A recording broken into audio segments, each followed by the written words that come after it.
अखंडमंडलाकारं व्याप्तं येन चराचरं तत्पदं दर्शितं येन तस्मै श्रीगुरुवै नमः। त्रैलोक्य संपदालेख्य समुल्लेखन भित्तये सच्चिदानंदरूपाय शिवाय परब्रह्मणे नमः।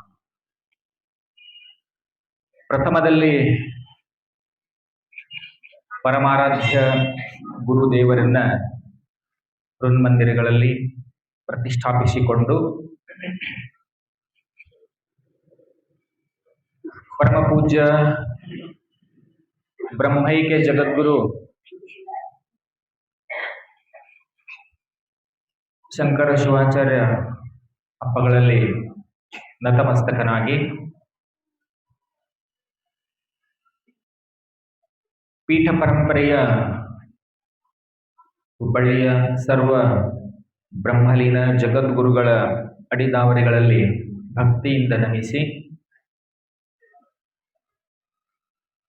ಕ್ಷೇತ್ರಾಧಿಪತಿ ನೀಲಕಂಠೇಶ್ವರನನ್ನು ನಮಿಸಿ, ತೇರದಾಳದ ಪಟ್ಟಣದ ಆರಾಧ್ಯ ದೇವ ಜ್ಞಾನಯೋಗಿ ಮಹಾಯೋಗಿ ಅಲ್ಲಮ ಪ್ರಭುಗಳಲ್ಲಿ ಕೂಡ ನತಮಸ್ತಕನಾಗಿ,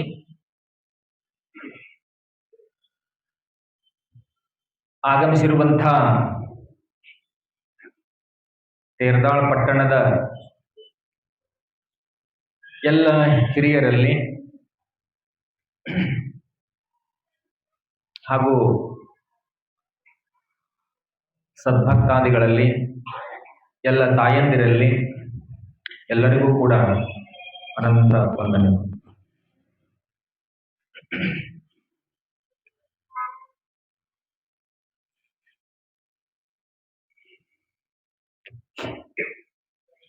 ನಿನ್ನೆ ದಿವಸ ಗುರುವಿನ ಕುರಿತು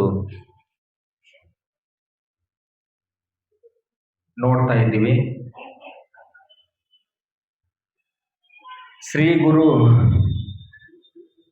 ನಮ್ಮ ಬದುಕಿನೊಳಗ ಯಾಕೆ ಬೇಕು ಅನ್ನುವಂಥದ್ದು, ನಮ್ಮೊಳಗಿರುವಂಥ ಶಕ್ತಿಗಳನ್ನು, ನಮ್ಮೊಳಗಿರುವಂಥ ಸಿದ್ಧಿಗಳನ್ನು ತೋರಿಸ್ಲಿಕ್ಕಾಗಿ ಶ್ರೀ ಗುರು ಅನ್ನುವಂಥವ್ರು ಬೇಕು. ಮನೆಯೊಳಗೆ ತಾಯಿ ಯಾಕೆ ಬೇಕು ಒಂದು ಮಗುವಿಗೆ ಅಂತಂದ್ರೆ, ಮಗುವನ್ನ ತಾಯಿನೇ ಮೊದಲ ಗುರು. ಮಗುವಿಗೆ ಮಾತು ಕಲಿಸ್ಲಿಕ್ಕೆ, ಆರೈಕೆ ಮಾಡಲಿಕ್ಕೆ, ಪೋಷಣೆ ಮಾಡಲಿಕ್ಕೆ, ಮಗುವನ್ನ ಸಮಾಜದೊಳಗ ಒಂದು ಅತ್ಯುತ್ತಮ ನಾಗರಿಕನನ್ನಾಗಿ ಮಾಡಲಿಕ್ಕಾಗಿ ತಾಯಿ ಬೇಕು.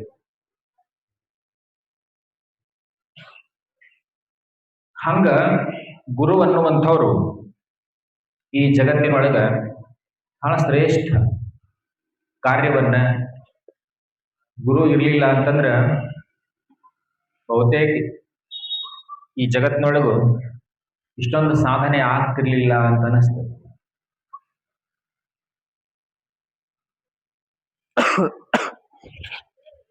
ಅದಕ್ಕ ಬಲ್ಲವರು ಒಂದು ಮಾತನ್ನ ಹೇಳ್ತಾರೆ, ದುರ್ಲಭಂ ತ್ರಯಮೇವೈ ತದ್ದೈವಾನುಗ್ರಹ ಹೈತುಕಂ ಮನುಷ್ಯತ್ವಂ ಮುಮುಕ್ಷಿತ್ವಂ ಮಹಾಜನ ಸಂಶ್ರಯ. ಬಹಳ ಚಂದದ ಒಂದು ಮಾತದ. ದುರ್ಲಭಂ ತ್ರಯಮೇವೈ ತದ್ದೈವಾನುಗ್ರಹ ಹೈತುಕಂ.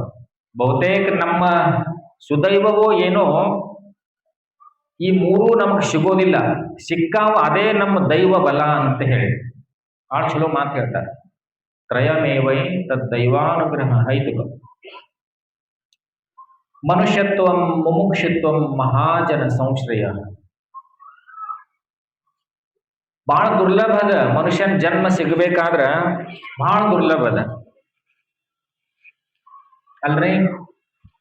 ಈಗ ನಾವು ನೀವೆಲ್ಲ ಜಗತ್ತಿನೊಳಗೆ ಸಂಚಾರ ಮಾಡ್ತೀವಿ. ತೇರದಾಳದಾಗ ಬ್ಯಾಸರ ಆತಂದ್ರ ತವ್ರ ಮನೆಗೆ ಹೋಗ್ತಾರ, ತವ್ರ ಮನ್ಯಾಗ ಬ್ಯಾಸರ ಆತಂದ್ರ ಗಂಡ ಮನೆಗೆ ಹೋಗ್ತಾರ, ಎಡ್ಡು ಬ್ಯಾಸರ ಆಗೋದ್ರ ಬೀಗರ ಮನೆಗೆ ಹೋಗ್ತಾರ.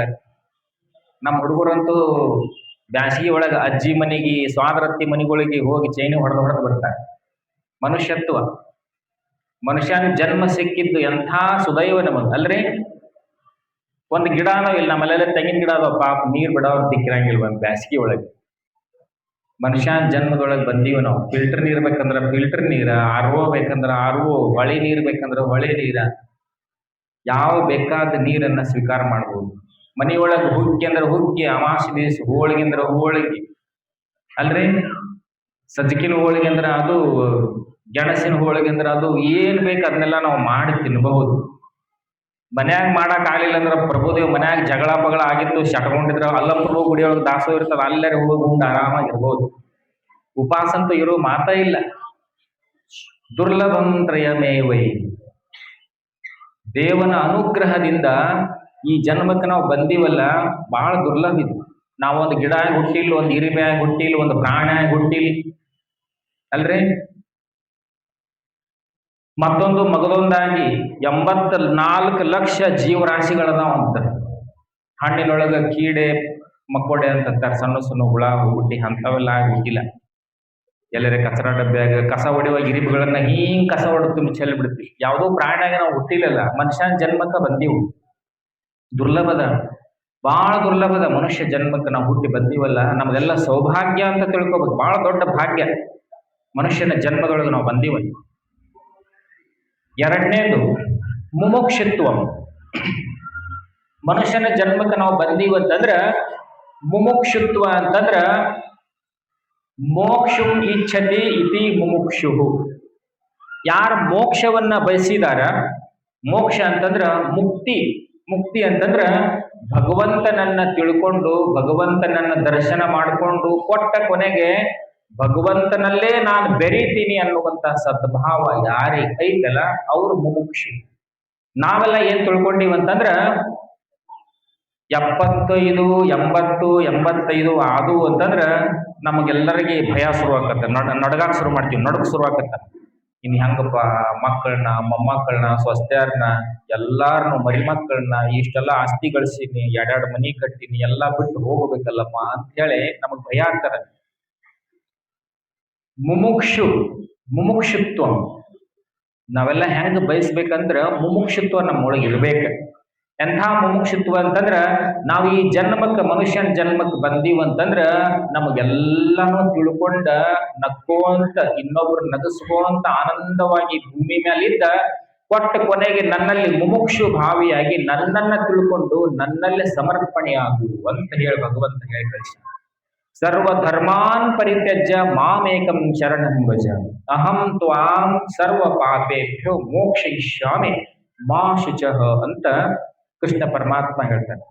ಸರ್ವ ಧರ್ಮಾನ್ ಪರಿತ್ಯಜ್ಯ, ಚಿಂತೆ ಅನ್ನುವಂತ ಧರ್ಮ ತ್ಯಾಗ ಮಾಡಿ, ಪ್ರಪಂಚ ಅನ್ನುವಂತ ಧರ್ಮ ತ್ಯಾಗ ಮಾಡಿ, ಸ್ತ್ರೀ ಅನ್ನುವಂತ ಧರ್ಮ, ಪುರುಷ ಅನ್ನುವಂತ ಧರ್ಮ, ಸ್ವಸಿ ಮಾವ ಅನ್ನುವಂತ, ಸ್ವಸಿ ಅತ್ತಿ ಅನ್ನುವಂತ ಎಲ್ಲಾ ಧರ್ಮಗಳನ್ನ ತ್ಯಾಗ ಮಾಡಿ, ನಾ ಹಿಂದೂ, ನಾ ಈ ಧರ್ಮದವ, ನಾ ಆ ಧರ್ಮದವ, ನಾ ಮ್ಯಾಲ್ ಜಾತವ, ನಾ ಕೆಳಗಿನ ಜಾತವ ಅನ್ನುವಂಥ ಎಲ್ಲಾ ಧರ್ಮದ ಭೇದ ಭಾವಗಳನ್ನ ತೊರೆದು ನೀ ಹೆಂಗಿರ್ಬೇಕಪ್ಪ ಅಂತಂದ್ರ ಮುಮುಕ್ಷು ಭಾವ. ಸರ್ವ ಧರ್ಮಾನ್ ಪರಿತ್ಯಜ್ಯ ಮಾಮೇಕಂ ಶರಣಂ ಭಜ, ಅಹಂ ತ್ವಾಂ ಸರ್ವ ಪಾಪೇಭ್ಯೋ ಮೋಕ್ಷಯಿಷ್ಯಾಮಿ ಮಾ ಶುಚಃ. ನೀ ಎಂದೂ ದುಃಖವನ್ನ ಮಾಡ್ಕೋಬೇಡ. ಶುಚಃ,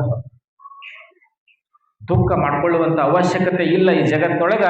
ಮುಮುಕ್ಷುವಾಗಿ ನೀ ಇದ್ದ ಚಂದಾಗಿ ಮುಮುಕ್ಷು ಭಾವದಿಂದ ಇದ್ದಿ ಅಂತಂದ್ರ ನಿನಗೆ ಮುಕ್ತಿ ನಿಶ್ಚಿತವಾಗಿ ದೊರೀತದನ್ನುವಂಥ ಮಾತನ್ನ ಶ್ರೀಕೃಷ್ಣ ಪರಮಾತ್ಮನೂ ಕೂಡ ಹೇಳಿದ. ನಾವೆಲ್ಲ ಮರ್ತೀವಿ, ಮುಮುಕ್ಷುತ್ವ ಅನ್ನುವಂಥದ್ದ ಮರ್ತೀವಿ. ಸಂಸಾರದೊಳಗ ನಾವೆಲ್ಲ ಮುಳುಗಿ ಬಿಟ್ಟಿವಿ. ಮುಮುಕ್ಷುತ್ವ ಅಂತಂದ್ರೆ ಹೆಂಗಪ್ಪ ಅಂತಂದ್ರ ಇಲ್ಲೆಲ್ಲ ಲೈಟ್ಗಳು ಹತ್ಯಾವ. ಈ ಲೈಟ್ಗಳೊಳಗಿಂದ ಟಂಗ್ಸ್ಟನ್ ತಂತಿ ಅಂತ ಒಳಗಿರ್ತದ. ಸೈನ್ಸ್ ಒಳಗ ನೀವು ಕಲ್ತಿದ್ರೆ ಗೊತ್ತಾಕತಿ ಅದು. ಮತ್ತು ಅದ್ರೊಳಗೆ ಇನ್ನೊಂದು ಯಾವುದೋ ಒಂದು ವಾಯು ಇರ್ತದ, ಗ್ಯಾಸ್. ಅದರಿಂದ ಈ ಬಲ್ಬ್ಗಳು ಉರಿತಾವ.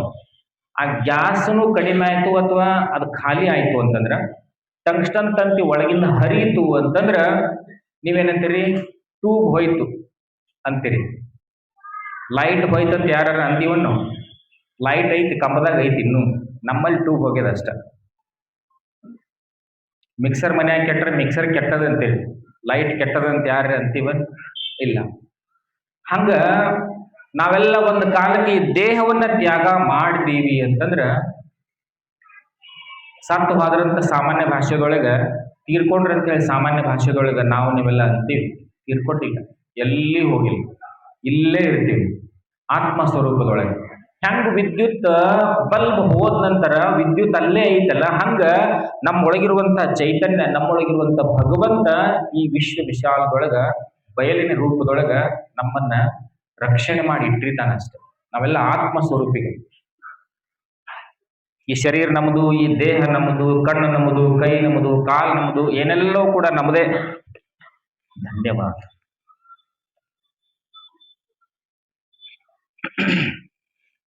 ಎಲ್ಲನೂ ನಮ್ಮದ ಇರ್ತದೆ, ಅದರ ಒಳಗ ಚೈತನ್ಯ ಅನ್ನುವಂಥದ್ದು ಐತಿಲ್ಲ, ಅದು ನಮ್ಮದೈತೆ ಇಲ್ಲ.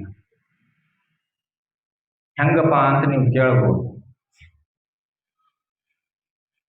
ಮೊಬೈಲ್ ನಿಮ್ ಕೈಯಾಗ ಹಿಡಿದಿರ್ತೀರಿ, ಇದ್ರೊಳಗೆ ಕರೆನ್ಸಿ ಹಾಕಲಿಲ್ಲ ಅಂತಂದ್ರ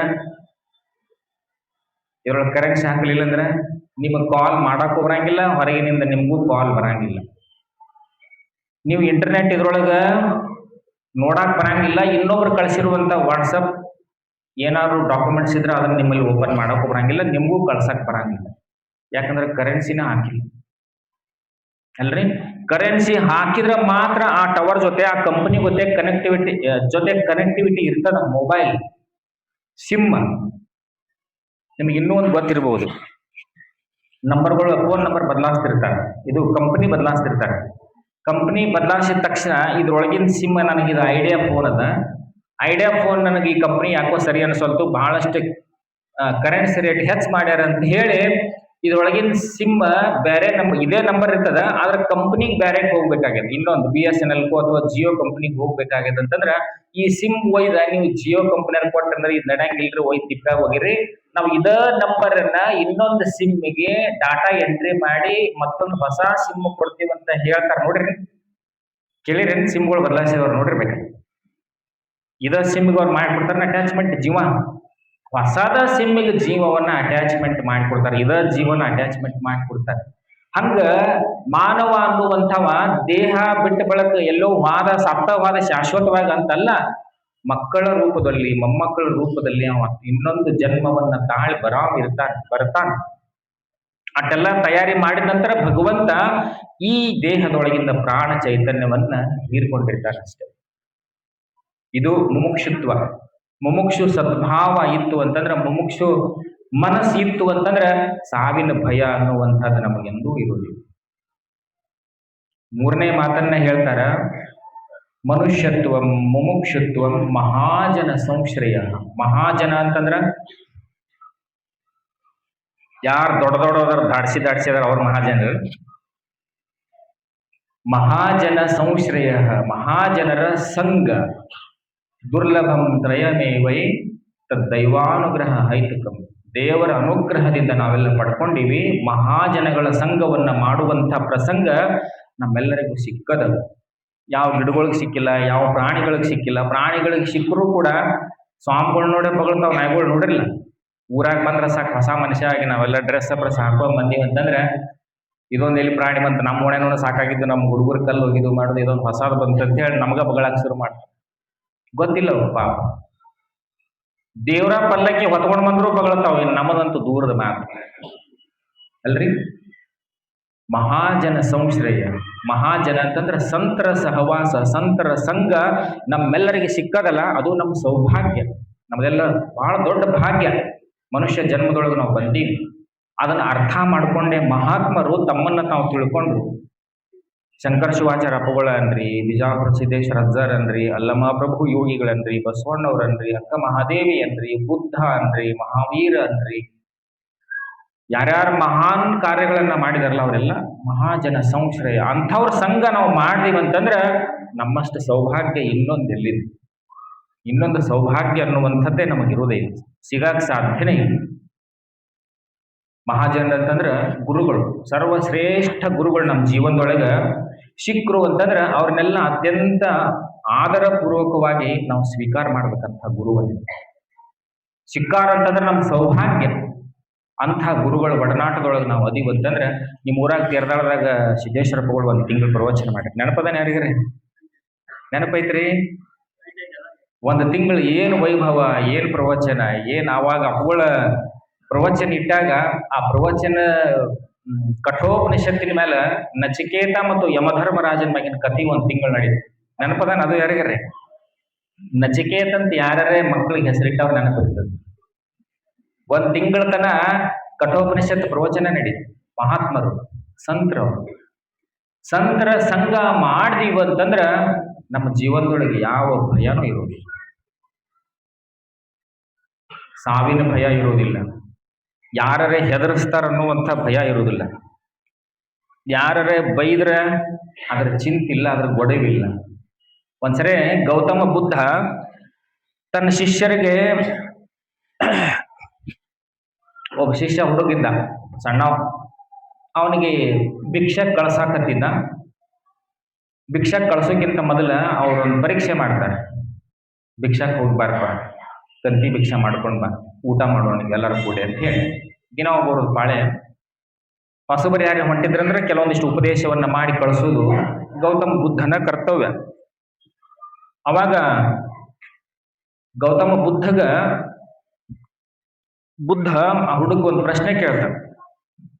ನೀ ಭಿಕ್ಷಾಕ್ ಹೋಗಿರ್ತಿ ಊರಾಗ, ತೇರ್ದಾಳ ಅನ್ನುವಂತ ಒಂದು ಊರಾಗ ಹೋದಾಗ ಭಿಕ್ಷಾ ನೀಡು ಬದ್ಲಿ ಕೆಲವೊಂದಿಷ್ಟು ಮಂದಿ ಜಿಪುಂಡ್ರಿರ್ತಾರೆ, ಕೆಲವೊಂದಿಷ್ಟು ಮಂದಿ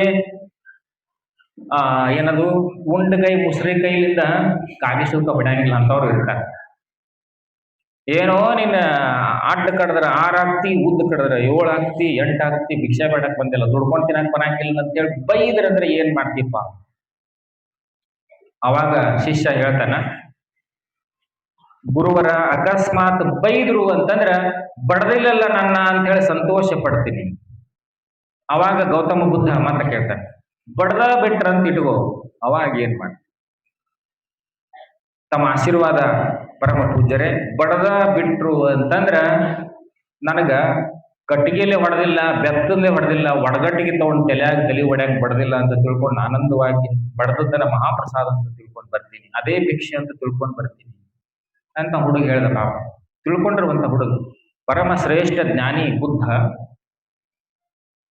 ಅವಾಗ ಗೌತಮ ಬುದ್ಧ ಮತ್ತ ಹೇಳ್ದ, ಅಕಸ್ಮಾತ್ ಒಡಗಟ್ಟಿಗಿಲೆ, ಬಡಗಿಲೆ ಅಥವಾ ಯಾವ್ದಾದ್ರು ಕಬ್ಬಿಣದ ಚಡಿಯಿಂದ ಹೊಡೆದ್ರೆ ಏನ್ ಮಾಡ್ತಿ?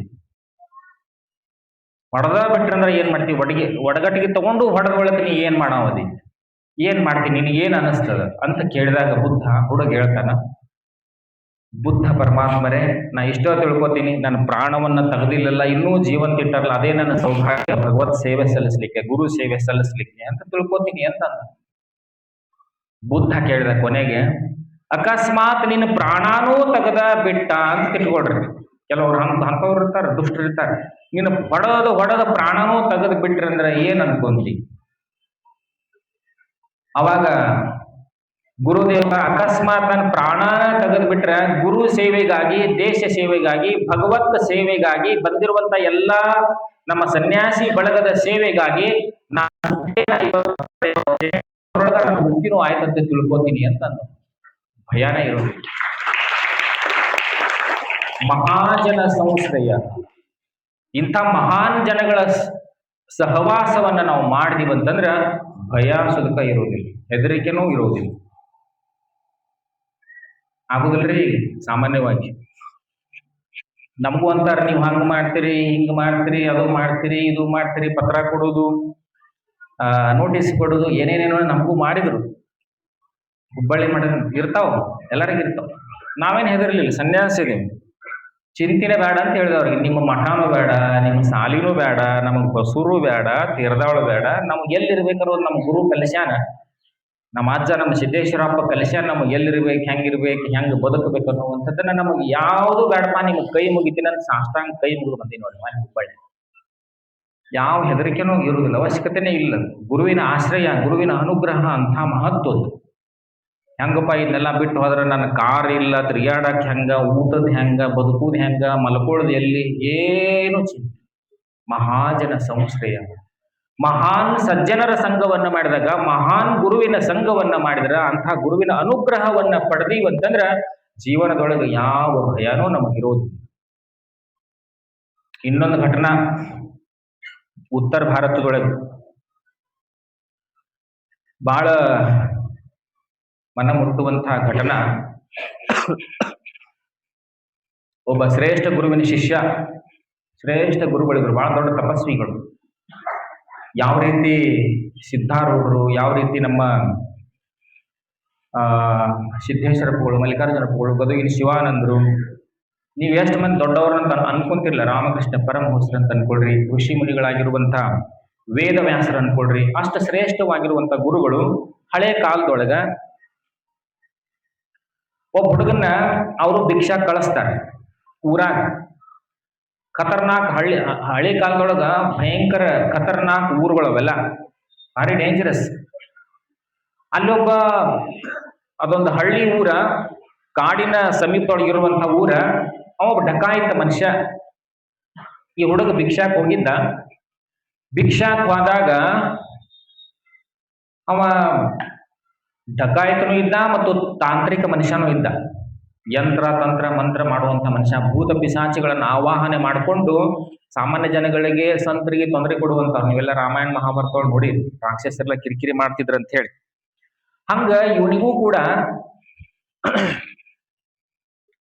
ಭಿಕ್ಷಾಕ್ ಹೋದ ತಕ್ಷಣ ಓಣಿ ಒಳಗ, ಕಾಡಂಚಿನ ಒಂದು ಓಣಿ ಊರ, ಅಲ್ಲಿ ಹೋಗಿ ಭಿಕ್ಷಾಕ್ ಹೋಗಿರ್ತಾನ. ಭಿಕ್ಷಾಕ್ ಬಂದದ್ದು ಅಷ್ಟೇ ಗೊತ್ತ, ಸಂತರ ಒಬ್ಬ ಶಿಷ್ಯ ಭಿಕ್ಷಾಕ್ ಬಂದಾನ ಅನ್ನುವಂತ ಸುದ್ದಿಯನ್ನ ತಾಂತ್ರಿಕ ಮನುಷ್ಯ ಕೇಳಿದ ತಕ್ಷಣ ಅವ ಆ ಹುಡುಗನ್ನ ತನ್ನ ಕಡೆ ಕರ್ಸ್ಕೊಂಡ. ಯಾರು ನೀನು ಅಂತಂದ. ನಾನು ಸಂತರ ಶಿಷ್ಯ, ಭಿಕ್ಷಾಕ್ ಬಂದೀನಿ. ಇದೆಲ್ಲ ಏರಿಯಾ ಇದು ನಂದ, ಇಲ್ಲಿ ಭಿಕ್ಷಾ ಏನೂ ಬೇಡುವಂಗಿಲ್ಲ, ಇಲ್ಲಿ ಯಾರ ಕಡೆನೂ ಒಂದು ದುಡ್ಡು ಎತ್ತುವಂಗಿಲ್ಲ, ಒಂದು ರೊಟ್ಟಿ ಮುಟ್ಟುವಂಗಿಲ್ಲ, ನಡೆ ಇಲ್ಲಿಂದ ಅಂತ. ಅವಾಗ ಹುಡುಗ ಚಿಂತೆ. ಇಲ್ಲ, ಗುರುಗಳು ಭಿಕ್ಷಾ ಮಾಡ್ಕೊಂಡು ಬಾರಪ್ಪ ಊಟ ಮಾಡೋನು, ಇನ್ನೊಂದಿಬ್ರು ಗುರುಗಳು ಶಿಷ್ಯರದಾರ, ನಾನು ಬದೀನಿ, 3-4 ಮಂದಿ ಅದೀವಿ, ಎಲ್ಲಾರು ಕೂಡ ಪ್ರಸಾದ ಮಾಡೋನು, ಭಿಕ್ಷಾ ಬೇಡ್ಕೊಂಡು ಬಾ ಅಂತಂದಾರ. ಅದಕ್ಕಾಗಿ ನಾ ಭಿಕ್ಷಾ ಬೇಡಕ್ ಬಂದಿನಿ, ದಯಮಾಡಿ ಅವಕಾಶ ಕೊಡ್ರಿ. ನಾ ಏನ್ ದುಡ್ಡಾದ ಏನು ಮುಟ್ಟಂಗಿಲ್ಲ, ಜೋಳಿಗೆ ಒಳಗ ಒಂದ್ 4 ರೊಟ್ಟಿ ಕೊಟ್ರ ಸಾಕು, ನಾ ಹೋಗ್ತೀನಿ ಅಂತ. ಏನು ಮುಟ್ಟಂಗಿಲ್ಲ, ಇಲ್ಲಿ ಇರುವಂಗೆ ಇಲ್ಲ, ಈಗಿಂದೀಗ ಜಾಗ ಖಾಲಿ ಮಾಡ್ಬೇಕು ಅಂತ ಹೇಳಿ ಅಂಜಿಕೆ ಹಾಕಿದ. ಆ ಹುಡುಗ ಏನ್ ಕೇಳಿಲ್ಲ, ಅಂಜಿಸಿದ್ರು ಅವೇನ್ ಕೇಳಿಲ್ಲ. ಆದ್ರ ದಬ್ಬಾಳಿಕೆ ಹಾಕಿ ಒಂದು ಮಾತನ್ನ ಹೇಳ್ತಾನ ಹುಡುಗ. ಹಂಗೆ ಅವ ಡಕಾಯಿತ ತಾಂತ್ರಿಕ ಮನುಷ್ಯ, ಅವ ಯಂತ್ರ ತಂತ್ರ ಮಾಡವ. ಅವ ಹಂಗೆ ಒದರಾಡ್ತಾ ಇದ್ರು ಕೂಡ, ಹಂಗೆ ಹೇಳ್ತಾ ಇದ್ರು. ಈ ಹುಡುಗ ಮನೆ ಭಿಕ್ಷೆಗಳನ್ನ ಮಾಡ್ಬೇಕಂತ ಮುಂದೆ ಆದ್ರ ಆ ಗುರುವಿನ ಭಕ್ತರು, ಗುರುವಿನ ಬಗ್ಗೆ ಬಲ್ಲವ್ರು ಇದ್ದ ಜನಗಳು ಕೂಡ ಆ ತಾಂತ್ರಿಕ ಮನುಷ್ಯ ಆಗಿ ಹೆದರಿ ಇವನಿಗೆ ಒಂದು ರೊಟ್ಟಿಯನ್ನ ಯಾರೋ ಕೊಡ್ಲಿಲ್ಲ. 7-8 ಮನೆ ತಿರುಗಾಡಿದ ಪಾಪ. ಖಾಲಿ ಜೋಳಿಗೆ ತಗೊಂಡು ಗುರುವಿನ ಹತ್ರ ಹೋದ. ಗುರುವಿನ ಆಶ್ರಮ ಹೋದ. ಕಾಡಿನೊಳಗಿರುವಂತ ಗುಡಿಸಲುಗಳು ಸಣ್ಣ ಸಣ್ಣ ಹೋದ. ಗುರುಗಳು ಪ್ರಸಾದಕ್ಕೆ ತಯಾರಾಗಿ ಕುಂತಿದ್ರು. ಅವಾಗ ತೊಂಬಾರಪ್ಪ ಪ್ರಸಾದ ಅಂತಂದ್ರು. ಎಲ್ಲೈತಿ ಭಿಕ್ಷಾ ಅಂದ್ರು. ಭಿಕ್ಷಾ ಎಲ್ಲಿ, ಭಿಕ್ಷಾ ಏನು ಭಿಕ್ಷಾ ಇಲ್ಲ, ಏನೂ ಇಲ್ಲ ಅಂತ ಹುಡುಗ. ಮತ್ತೆ ಎದಕ್ ಹೋಗಿದ್ದೆ, ಏನ್ ತಂದಿ? ಏನೂ ತಂದಿಲ್ಲ, ಸಾವನ್ನ ತಗೊಂಡ್ ಬಂದೀನಿ ನಾನು ಅಂತ. ಆ ತಾಂತ್ರಿಕ ಹೊಳ್ಳಿ ಬರುವಾಗ ಏನ್ ಅಂಜಿಕೆ ಹಾಕಿದ್ದ ಅಂತಂದ್ರ, ಇವತ್ತ ರಾತ್ರಿ ಹಿಡದ ಬೆಳಗಾಗೋದ್ರೊಳಗ ನಿನ್ನನ್ನ ಹೆಣ ಎತ್ತತೀನಿ ನಿಶ್ಚಿತವಾಗಿ, ಹೋಗನಿ. ನನಗಿಷ್ಟು ಚಾಲೆಂಜ್ ಹಾಕಿದೆ ಅಂದ್ರೆ ಹೆದರಿಕೆ, ನನಗಿಷ್ಟ ಸಟ್ ಹೊಡೆದ್ ನಿಂತಿ ಅಂದ್ರೆ ನಾಳೆ ಮುಂಜಾನೆ ನೋಡಿ ನಿನ್ನ ಒಯ್ದ ಬಿಡ್ತೀನಿ ಅಂತ ಹೇಳಿ ಹೆದರಿಸಿ ಕಳಿಸಿದ್ದ ತಾಂತ್ರಿಕ ಮನುಷ್ಯ ಅವ. ನಾಳೆ ಮುಂಜಾನೆ ಅನ್ನೋದ್ರೊಳಗೆ ನೀ ಇಲ್ಲಿ ಇರುವುದೇ ಇಲ್ಲ, ನಿನ್ನ ಹೆಣ ಬೀಳ್ತದ ಅಂತ ಅಂಜಿಸಿ ಕಳಿಸಿದ್ದ. ಅವಾಗ ಸದ್ಗುರುಗಳು, ಅವಾಗಿರುವಂತ ಸದ್ಗುರುಗಳ ಅವ್ರ ಶಕ್ತಿ ಎಂಥದ್ದು ಅಂತಂದ್ರ, ಹುಡುಗ ಅಂಜಿದ್ದ, ಗಾಬರಿ ಆಗಿದ್ದ. ಅವರು ಗುರುಗಳು ಆಶ್ರಮದೊಳಗ ಮಾಡಿರುವಂತ ತಾತ್ಪೂರ್ತಿಕವಾಗಿರುವಂತ ಅಲ್ಪ ಸ್ವಲ್ಪ ಪ್ರಸಾದವನ್ನ ತಾವು ಉಂಡ್ರು. ಇವನಿಗೆ ಹುಡುಗ ಹಚ್ಚಿದ್ರು. ಹುಡುಗ ಭಯದಿಂದ ನಡಗಾಕತ್ತಿದ್ದ, ಊಟ ಮಾಡ್ಲಿಲ್ಲ. ಪ್ರಸಾದ ಬ್ಯಾಡ ಅಂತಂದ. ಹೊತ್ತು ಮುಣಗಿತ್ತು. ಹೊತ್ತು ಮುಣಗಿದ ನಂತರನು ಕೂಡ ಪ್ರಸಾದ ಮತ್ತ ಒಲ್ಲೆಂದ. ಹಿಂಗಂಜಿ ಎಷ್ಟು ದಿವ್ಸ ಕೊಡ್ರವಪ್ಪ ನೀ ಅಂತ ಹೇಳಿ ಗುರು ಕೇಳಿದ. ಹುಡುಗ ಮೌನವಾಗೇ ಇದ್ದ. ಅವನಿಗೆ ಒಂದ ಚಿಂತಿ, ತಾಂತ್ರಿಕ ಹೇಳಿದ್ದಲ್ಲ, ಅವನು ಭಯಂಕರ ಭಯಾನಕ ರಾಕ್ಷಸಿನಂತ ಮನುಷ್ಯ ಇದ್ದವ.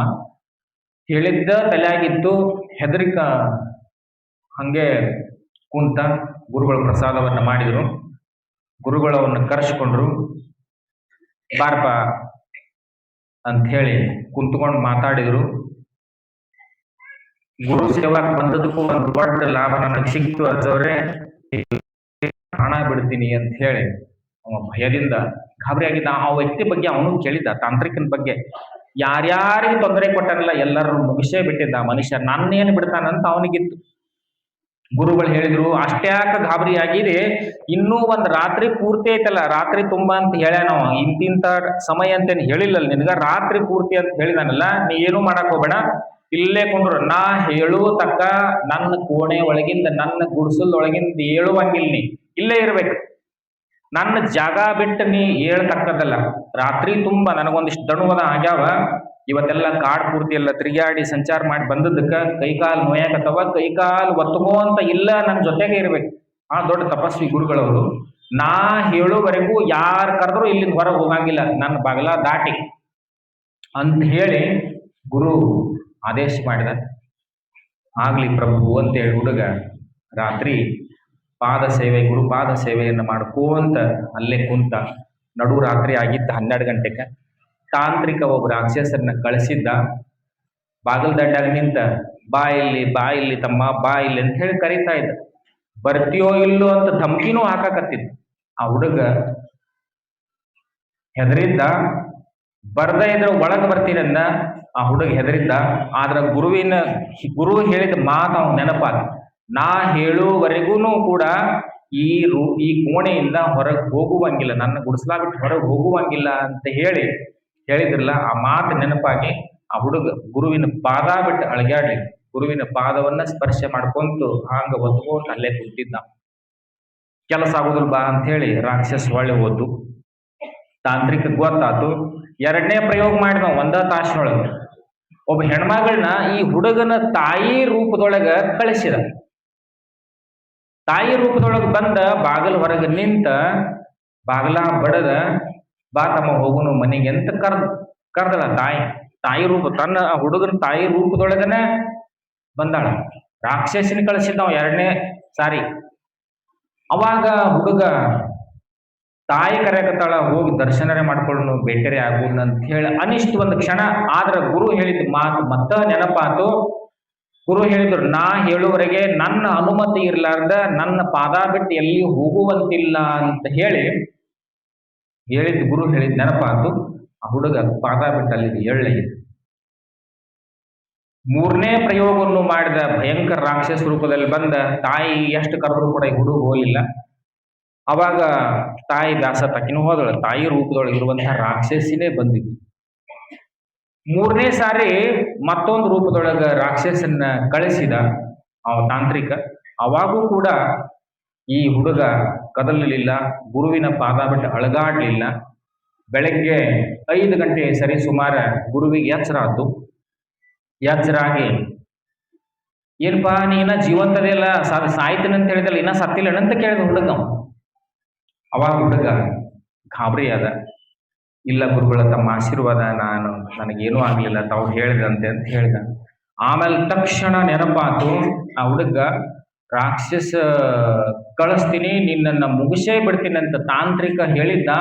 ಗುರುಗಳು ನನಗೆ ಯಾಕೆ ಪಾದವನ್ನ ಬಿಡಬಾರ್ದು, ನನ್ನ ಹೇಳುವವರೆಗೆ ನನ್ನ ಅನುಮತಿ ಇರ್ಲಾರ್ದ ಹೊರಗೆ ಹೋಗಬಾರ್ದು ಅಂತ ಯಾಕೆ ಹೇಳಿದ್ರು ಅನ್ನುವಂಥದ್ದ ಅವನಿಗೆ ಅರಿವಿಗೆ ಬಂತು. ಸಾಷ್ಟಾಂಗ ನಮಸ್ಕಾರವನ್ನು ಮಾಡಿದ. ಇದು ಗುರುವಿನ ಮಹಿಮಾ. ಇದು ಗುರುವಿನ ಪಾದ ಬಿಟ್ಟಿವತ್ತಂದ್ರ ನಮಗ್ ಸಾವು ನಿಶ್ಚಿತದ. ಗುರು ಹೇಳಿದ್ದ ಗೆರೆಯನ್ನ ದಾಟ್ಲಿಲ್ಲ ಅಂತಂದ್ರ ನಮ್ಗೇನೂ ಆಗುದಿಲ್ಲ. ಲಕ್ಷ್ಮಣ ರೇಖಾ ರಾಮಾಯಣದೊಳಗೆ ನೋಡ್ರಿಲ್ಲ, ಈ ರೇಖೆಯನ್ನ ದಾಟತಕ್ಕದ್ದಲ್ಲ ಅಂತ ಲಕ್ಷ್ಮಣ ಅಣ್ಣನ ಸಹಾಯಕ್ಕೆ ಹೋಗಿದ್ದ. ಪಾಪ ಲಕ್ಷ್ಮಣ ರೇಖಾ ಹಾಕಿದ್ದ, ನಾವು ಸುತ್ತಮುತ್ತ ಕುಟಿಯ ಸುತ್ತಮುತ್ತ ಗುಡಿಸಲು ಸುತ್ತಮುತ್ತ. ಆದ್ರೆ ಲಕ್ಷ್ಮಣ ರೇಖೆಯನ್ನ ದಾಟಿ ಹೊರಗೆ ಹೋಗಿ ಭಿಕ್ಷಾ ನೀಡಿದ್ದಕ್ಕ ಏನಾಯ್ತು, ಸೀತಾ ಹಣೆಬರ ಅಪಹರಣ ಆಯ್ತು ಅನ್ನುವಂಥದ್ದು ಕೇಳ್ತೀವಿ. ಬಲ್ಲವ್ರ ಮಾತು, ದೊಡ್ಡವ್ರ ಮಾತು, ತಿಳಿದವ್ರ ಮಾತನ್ನ ನಾವು ಕೇಳಲಿಲ್ಲ ಅಂತಂದ್ರ ನಮ್ಮ ಹಣೆಬರನು ಅಷ್ಟ. ದುಬೈದಿಂದ ಮಂಗಳೂರಿಗೆ ಒಂದು ಫ್ಲೈಟ್ ಬರಾಕತ್ತಿತ್ತು. ಸುಮಾರು 4-5 ವರ್ಷ ಹಿಂದಿರ್ಬೋದು. ನೀವು ಟಿವಿದಾಗ ನೋಡಿರಿ. ಟೇಬಲ್ ಟಾಪ್ ಏರ್ಪೋರ್ಟ್, ಅದು ಮಂಗಳೂರೊಳಗ ಟೇಬಲ್ ಟಾಪ್ ಏರ್ಪೋರ್ಟ್. ಅವ ಸಹ ಪೈಲಟ್ ಶಾಣ ಇದ್ದ ಹುಡುಗ. ಮೇನ್ ಪೈಲಟ್ಗ ಒಂದ್ ಮಾತನ್ನ ಹೇಳಿದವ, ಏನಂತಂದ್ರ ನಾವು ಇಷ್ಟು ಮುಂದೆ ಬಂದು ಇಳಿಸಿದೀವಿ ಅಂತಂದ್ರೆ ನಿಶ್ಚಿತವಾಗಿ ಹೋಗಿ ತೆಗ್ಗಿನಾಗ ಬೀಳ್ತದ ವಿಮಾನ, ಎಲ್ಲರೂ ಸಾಯ್ತೀವಿ. ಒಳಗೆ 265 ಮಂದಿ ಇದ್ರು, ಎಲ್ಲರೂ ಸಾಯ್ತೀವಿ. ದಯಮಾಡಿ ಇಲ್ಲಿ ಇಳಿಸ್ಬೇಡ್ರಿ, ಸೆಂಟರ್ ತಂದ ನನ್ನ ಮಾತನ್ನ ಕೇಳ್ರಿ. ಒಂದ್ 2 ಸುತ್ತ ಮ್ಯಾಲ ತಗೊಳ್ರಿ, ತಗೊಂಡ್ ಬಂದ ಪೂರ್ತಿ ದಂಡಿಗೆ ಹಚ್ಚಿ, ಏರ್ಪೋರ್ಟ್ನ ದಂಡಿ ಲೈನ್ದೊಳಗೆ ಹಚ್ಚಿ ರನ್ವೇದೊಳಗೆ ಇಳಿಸ್ರಿ. ನಾವು ಸರಿಯಾಗಿ ಹೋಗಿ ನಿಂದಿರ್ತೀವಿ ನಮ್ಮ ಜಾಗಕ್ಕಂತ ಹೇಳಿ ಅವ ಎಷ್ಟು ಪರಿಯಾಗಿ ಕೋ ಪೈಲಟ್ ಹೇಳಿದ್ರು ಕೂಡ ಮೇನ್ ಪೈಲಟ್ ಕೇಳಿಲ್ಲ. ನನ್ಕಿಂತ ಶಾಣೆ ಆಗೋಕ್ ಹೋಗ್ಯೇನಿ, ಸುಮ್ಮನೆ ಇರು ಅಂತ ಹೇಳಿ ಕಾಕ್ಪಿಟದಾಗ ಅದೆಲ್ಲ ರೆಕಾರ್ಡ್ ಆಗಿತ್ತು. ಆ ಏನಂತಾರ record box, black box record ಆಗಿತ್ತು ಅವ್ರ ಮಾತುಕತೆ. ಆ ನಂತರ ಗೊತ್ತಾತವ್ರಿಗೆ ಏರ್ಪೋರ್ಟ್ ಅವ ನಟ್ಟು ನಡು ಇಳಿಸಿದ್ದ, ಆ ಸ್ಪೀಡ್ನೊಳಗೆ ಕಂಟ್ರೋಲ್ ಮಾಡ್ಲಕ್ಕಾಗ್ಲಿಲ್ಲ, ಸೀದಾ ಹೋಗಿ ತೆಗ್ಗಿನೊಳಗ ಪ್ರಪಾತದೊಳಗೆ ಬಿತ್ತು. 160 ಮಂದಿ ಸತ್ರು, 100 ಮಂದಿ ಉಳಿದ್ರು. ನೀವೆಲ್ಲ ಟಿವಿದಾಗ ನೋಡಿರಿ. ಒಬ್ರ ಮಾತನ್ನ ಕೇಳಿಲ್ಲ ಅಂತಂದ್ರ, ಬಲ್ಲವ್ರ ಮಾತನ್ನ ಕೇಳಿಲ್ಲ ಅಂತಂದ್ರ ಹಣೆ ಬರ ಹೆಂಗ ಆಗ್ತದ. ಪೈಲಟು ಸತ್ವದ, ಕೋ ಪೈಲಟು ಸತ್ತ, ಹಿಂದಿದ್ದವ್ರು ಒಂದ್ ಸ್ವಲ್ಪ ಮಂದಿ ಉಳಿದ್ರ ಅಷ್ಟೇ. ಟೈಟಾನಿಕ್ ಹಡಗ ಆಕ್ಸಿಡೆಂಟ್ ಯಾಕೆ ಆಗೈತೆ ಅನ್ನೋದು ನಿಮಗೂ ಗೊತ್ತಿರಬಹುದು. ಟೈಟಾನಿಕ್ ಹಡಗ ಅವ ಸೇಲರ್ ಅಂದ್ರೆ ಏನಂತಾರ ಅವ್ರು, ನಾವಿಕ ಹಡಗನ್ನ ನಡ್ಸಾಕತ್ತಿದ್ದ. ಅವ ಸಹ ನಾವಿಕ ಇನ್ನೊಬ್ಬವ ಹೇಳಕತ್ತಿದ್ದ ಏನಂತಂದ್ರ, ಮುಂದೇನೋ ಬಿಳಿ ಸಣ್ಣ ಆಕಾರದೊಳಗೆ ಕಾಣಕತ್ತದ, ಸಾಣದೊಂದು ಕಾಣಕತ್ತೈತಿ ಬಂಡೆಗಲ್ಲಿನ ತರ, ದಯಮಾಡಿ ಈ ಕಡೆ ತಿರುಗುತ್ತೀರಿ ನೋಡ್ರಿ ಅಂತ ಹೇಳಿ. ನನ್ಕಿಂತ ಶಾಣೆ ಆಗ್ಬೇಡ, ಹೋಗ್ಕೊಂಡ್ರ ಅಂತ ಹೇಳಿದ ಕೋ ಸಹ ನಾವಿಕನಿಗೆ, ಕೋ ಸೇಲರ್ಗೆ. ಅವ ಸೇಲರ್ ಏನ್ ಮಾಡಿದ, ಒಯ್ದು ಸೀದಾ ಬರ್ಫಿನ ಗುಡ್ ಮ್ಯಾಲ ಕಾಣುವಾಗ ಈಟ ಕಾಣ್ತದ, ತೇಲ್ತಿರ್ತದ ಬರ್ಫದ ಗುಡ್ಡ ಸಮುದ್ರದೊಳಗ ಸ್ವಲ್ಪ ಈಟ ಕಾಣ್ತಿರ್ತದ. ಆದ್ರ ಸಮುದ್ರದ ತಳದೊಳಗೆ ಎಷ್ಟು ದೊಡ್ಡದು ಇತ್ತು ಅಂತಂದ್ರ ಅಂಥ ಗುಡ್ಡನೇ ಇಲ್ಲಿ ಸುತ್ತಮುತ್ತ ಎಲ್ಲಿ ಕಲ್ಪನೆ ಮಾಡ್ಕೊಳ್ಲಿಕ್ಕೆ ಸಾಧ್ಯ. ಅಷ್ಟು ದೊಡ್ಡ ಗುಡ್ಡ ಅದು ಬರ್ಫ. ಹೋಗಿ ಗುದ್ದಿದ. ಹಡಗ ಎಂದೂ ಒಡಿಲಾರ ಹಡಗ ಅಂತ ತಿಳ್ಕೊಂಡಿದ್ರು. ಆದ್ರ ಆ ಹೊಡೆತಿಗೆ, ಬರ್ಫದ ಗುಡ್ಡದ ಹೊಡೆತಿಗೆ ಎರಡಾಗಿ ಹೋಯ್ತು. ಒಳಗಿರುವಂತ 2,000 ಮಂದಿ ಇದ್ರು, ಎಲ್ಲರೂ ಒಬ್ರಿಬ್ರನ್ನ ಬಿಟ್ರೆ ಎಲ್ಲರೂ ಸತ್ತು ಹೋದ್ರು. ಗುರುವಿನ ಮಾತನ್ನ ಕೇಳಿಲ್ಲ ಅಂತಂದ್ರ, ದೊಡ್ಡವ್ರ ಮಾತನ್ನ ಕೇಳಿಲ್ಲ ಅಂತಂದ್ರ ಮಹಾಜನ ಸಂಶ್ರಯ. ಗುರುವಿನ ಸಂಘವನ್ನ, ಗುರುವಿನ ಅನುಗ್ರಹವನ್ನ, ಗುರುವಿನ ಒಡನಾಟವನ್ನ, ಗುರುವಿನ ಜೊತೆಗೆ ಸತ್ಸಂಗವನ್ನ ನಾವು ಯಾಕೆ ಮಾಡ್ಬೇಕು, ಅವರ ಒಡನಾಟವನ್ನ ಯಾಕೆ ಮಾಡ್ಬೇಕು ಅಂತಂದ್ರ ಇದ ಉದ್ದೇಶಿಕನೆ. ಚಲೋ ಗುರುಗಳು ನಾವು ನಮ್ಮ ಜೀವನದೊಳಗೆ ಪಡ್ಕೋಬೇಕು. ಗುರು ಚಲೋ ಇರ್ಬೇಕು. ಮತ್ತೆ ಕಂಡವರೆಲ್ಲ ಗುರುಗಳು ಅಂತ ತಿಳ್ಕೊಂಡ್ರೆ ಅದನ್ನು ಅನಾಹುತನೇ ಇದ್ದಾಗ ಇಲ್ರಿ. ನೀವು ಕಂಡದ್ದೆಲ್ಲ ಬಂಗಾರ ಅಂತ ತಿಳ್ಕೊಂಡಿರ್ತೀರಿ. ಈ ಹುಡುಗರು ಹಾಕೊಂಡ್ ಬಂದಿರ್ತಾರ, ಒರಿಜಿನಲ್ ಯಾವುದು ಡೂಪ್ಲಿಕೇಟ್ ಯಾವುದು ಗ್ಯಾದರಿಂಗ್ದಾಗ ಬಂದಿರ್ತಾರ, ಬಂಗಾರ ಹಾಕೊಂಡ್ ಬಂದಿರ್ತಾರ. ಒಂದು ತಿಳಿದಿಲ್ಲ ನಮಗಂತೂ. ಬಂಗಾರ ಅನ್ನೋದು ಮೊದ್ಲಾಗ ಗೊತ್ತಿಲ್ಲ, ಅದ್ರಾಗ ಒರಿಜಿನಲ್ ಯಾವ್ದ ಡೂಪ್ಲಿಕೇಟ್ ಯಾವ್ದ ಒಟ್ಟ ಗೊತ್ತಿಲ್ಲ. ಹಂಗಾಗ್ತದೆ ಹಣೆವರ. ಡೂಪ್ಲಿಕೇಟ್ ಗುರುವಿನ ಸಂಘ ಮಾಡಿದ್ರ ಅಲ್ರಿ. ಬಣ್ಣ ಬಣ್ಣದ ಮಾತಾ ಹೇಳೋ ಮಂದಿನೂ ಬಹಳ ಅದ, ಒಳಗೊಂದಿರೋದು ಹೊರಗೊಂದಿರೋದು.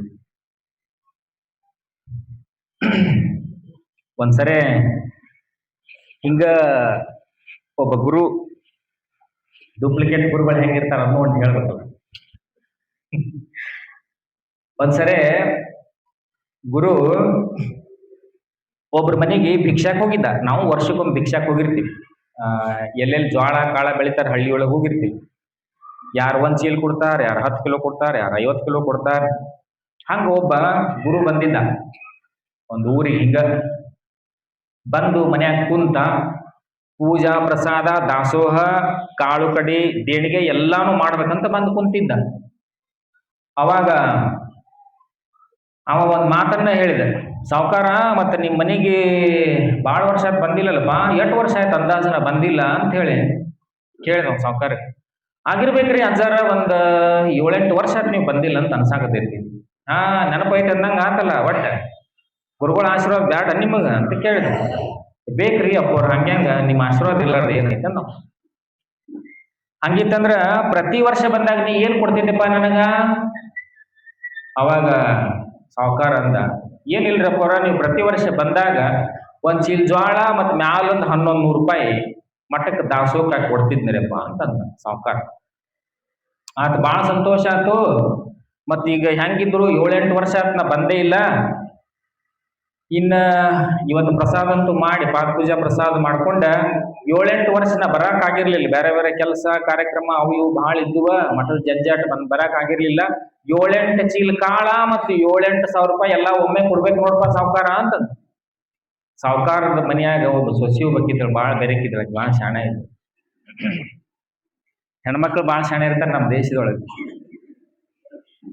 ಆದ್ರ ನಮ್ಮ ಕಂಪನಿ ಇದ್ದ ನಾವೇನ್ ಹೇಳ್ತೀವಿ ಅಂದ್ರೆ ಹೆಣ್ಮಕ್ಳು ಬುದ್ಧಿ ಮೊಳಕಾಲ್ ತಳದ ಅಂತ ನಾವು ಹೇಳ್ತೀವಿ. ಆದ್ರ ಹಂಗಿಲ್ಲ, ನಮ್ಮ ಹೆಣ್ಮಕ್ಳು ಬಹಳ ಶಾಣ್ಯರ್ ಇರ್ತಾರೆ. ಆಕಿ ವಿಚಾರ ಮಾಡಿದ್ರೆ ಹೆಣ್ಮಕ್ಳು ಆಯ್ತ್ರಪ್ಪರ ಅಂತ ಹೇಳಿ ಎಲ್ಲರೂ ಅಂದ್ರು. ಗುರುಗಳು ಸ್ನಾನ ಪೂಜಾ ಮಾಡ್ಕೊಂಡ್ರು, ಊಟಕ್ಕೆ ಎಡೆ ಮಾಡಿ ಇಟ್ರು, ಮುಂದ್ ಮನೆಗಿನೇ ಇಟ್ಟ ಹೆಣ್ಮಗಳು ನೀಡಿದಳು. 4 ಹೋಳಿಗೆ ನೀಡಿದಳು. 4 ಹಳಿ ಮಂದಿ, ಹಳಿ ಕಾಲ 4 ಹೋಳಿಗೆ ಬಡ್ತಾನ್ ಬಡದ್ರ ಸ್ವಾಮಿಗಳು. ಬಡದ ಮತ್ತ ಹೋಳಿಗೆ ಬುಟ್ಟಿ ತಂದಳ ಯಮ್ಮ. ಅಪ್ಪಗಳು ಇದು 1 ದಿವಸದ ಆಸ್ರಿ ದಾಸೋಹ. 7-8 ವರ್ಷ ಆದ ನಮ್ಮ ಮನ್ಯಾಗ ಪ್ರಸಾದ ಮಾಡಿಲ್ಲಲ್ಲ, 7-8 ವರ್ಷದ ನಾನು ನೀಡಕ್ಕಿ ಅಂತ. 1 ದಿವಸದ 4 ಹೋಳಿಗೆ ನೀವು ತಿಂದ್ರೆ ಸರಿ ಆಯ್ತು. ಆದ್ರೆ ಇನ್ನ 7 ವರ್ಷ ತಿನ್ಬೇಕಲ್ಲ, 8 ವರ್ಷದ ನೀವು ಹೇಳಿ ನಾವು ಒಪ್ಕೊಂಡಿವಿ. ನೀವು 8 ವರ್ಷದ ದಾಸೋಹದ ಕಾಳ ಕಡಿ ಮತ್ತು ದಾಸೋಹದ ದುಡ್ಡ ಒಯ್ಯಾಕ್ ಬಂದಿರಿ ಅಂತಂದ್ರೆ 8 ವರ್ಷದ ಊಟನೂ ಮಾಡ್ಬೇಕು ಅಂದ್ರೆ ನಾವು ಒಟ್ಟು ಕೊಡ್ತೀವಿ ದುಡ್ಡ. ಫಜೀತ್ ಹಿಡಿತು ಸ್ವಾಮಿಗಳಿಗೆ, ಫಜೀತ್ ಹಿಡಿತು ಕಜೀಲಾಗ ಹೋದ್ರು. ಯವ್ವ ತಾಯಿ ನಮಸ್ಕಾರವ ಸಾವುಕಾರ್ತಿ, ನಿನಗ ನನಗೆ ಇಟ್ಟ ಸಾಕು, ಇದ ವರ್ಷದ ಅಟ್ಟೆ ಕಾಳ ಕಡೆ ಕೊಡು, ನಾವು ಹೋಗ್ತೀನಿ ಅಂತ ಹೇಳಿ.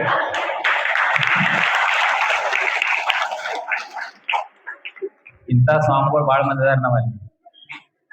ದೇವ್ರ ಹೆಸರ ಮೇಲೆ ಕೋಟಿಗಟ್ಟಲೆ ಪಟ್ಟಿ ಎತ್ತುದು, ಆಮೇಲೆ ಮುಂದಿನ ವರ್ಷ ಕಾರ್ಯಕ್ರಮ ನಾವ ಮಾಡ್ತೀವಿ ಅನ್ನೋದು, ಜಾತ್ರೆ ಕೇತ್ರಿ ನಾವ ಬರ್ತೀವಿ, ನಾವ ಲೀಡರ್ ಆಗಿ ನಿಂದಿರ್ತೀವಿ ಅನ್ನುವಂಥ ಬಹಳ ಮಂದಿನೂ ಅದ. ಹೆಸರು ಹೇಳಂಗಿಲ್ಲ. ನಿಮ್ದ ಊರಾಗೂ ಆಗಿದ್ದ ಘಟನಾ ಅದಾವ ಇಲ್ರಿ? ಎಲ್ಲಾದ್ರೊಳಗೂ ಕಮಿಷನ್, ಮೈಕ್ ಸಟ್ಟದಾಗೂ ಕಮಿಷನ್, ಪುಸ್ತಕ ಪ್ರಿಂಟ್ ಮಾಡೋದ್ರೊಳಗೂ ಕಮಿಷನ್. ಆ ನಂತರ ಮುಗಿದಿಲ್ಲ ಕತ್ತಿ ಅದು ಇನ್ನೂ ಐತಿ ಮುಂದೆ. ಅವಾಗ ಸ್ವಾಮಿಗಳು ಅವರು ಪ್ಲಾನ್ ಹಾಕಕ್ ಶುರು ಮಾಡಿದ್ರು. ಅವ್ರು ಗಳಿಕೆ ಮಾಡಾಕ ಬಂದಿರ್ತಾರಂದ್ರೆ ಮತ್ತೆ ಅವರು ಪ್ಲಾನ್ ಹಾಕಕ್ ಶುರು ಮಾಡಿದ್ರು ಸ್ವಾಮಿಗಳು. ಏನ್ ಮಾಡ್ಬೇಕಿನ್ನ ಅಂತ ಹೇಳಿ ಊಟ ಮಾಡುವಾಗ ಅನ್ನ ಸಾರ ನೀಡಾಕಿದ್ದಳು. ಇನ್ನ ಸೊಸಿ ಬಾಳ ಶಾಣೆ ಆಕಿ, ಬೆರಕಿ ಹೆಣ್ಮಗಳು ನೀಡಕ್ ಹತ್ತಿದ್ದಳು. ಅನ್ನ ನೀಡುವಾಗ ಹಳೆ ಪದ್ಧತಿ ಕೈಲ ನೀಡ್ತಿದ್ರಲ್ಲ, ಅದು ಅನ್ನ ಜಿಗಟ್ ಅನ್ನ ಕೈಯೊಳಗ ಅದು ಉಂಗುರ ಇತ್ತಲ್ಲ, 2 ತೊಲಿ ಉಂಗುರ ಮಾಡಿ ಸಾಕಿದ್ದಾವ ಗಂಡ, ಸಾವುಕಾರ ಗಂಡ. ಅದು ಅನ್ನೋದು ಕೂಡ ಉಚ್ಕೊಂಡ್ ತಾಟ್ ಒಳಗೆ ಬಿತ್ತ. ಅವಾಗ ಸಾವುಕಾರ್ತಿ ಸೊಸಿಗೆ ಫಜೀತ.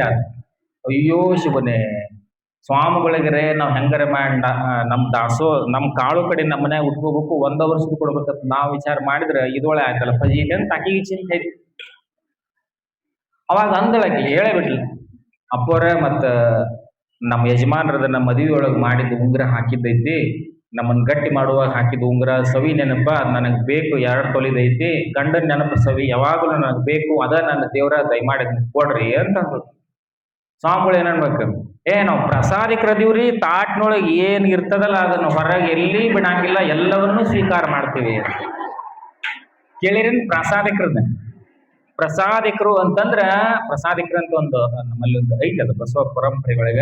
ತಾಟಿನೊಳಗೆ ಏನ ಬಂದ್ರು ನಮಗ್ ಬ್ಯಾಡಾದನ್ನ ಮೊದಲ ತೆಗೆದಿಡ್ಬೇಕು. ನೀವು ಕರಿಮೇವು ತೆಗಿರಿ, ಕೊತ್ತಂಬರಿ ತೆಗಿರಿ, ಬದ್ನಿಕಾಯಿ ತುಂಬಾ ತೆಗಿರಿ, ಏನ್ ಇರ್ತದ ಮೊದಲ ತೆಗೆದು ಅದನ್ನ ಬಾಜುಕ್ ಇಡ್ಬೇಕು. ಒಮ್ಮೆ ಪ್ರಸಾದ ಶುರು ಆಯ್ತಂದ್ರ ತಾಟ್ನೊಳಗೆ 1 ಅಗಳು ಉಳಿಲಾರ್ದಂಗ, 1 ಕಣಾನೂ ಉಳಿಲಾರ್ದಂಗ ತಾಟನ್ನ ಕೊನೆಗೆ ಊಟ ಆದ ನಂತರ ತೊಳ್ಕೊಂಡ್ ಕುಡಿದ ಪರಂಪರೆ ಐತಿ.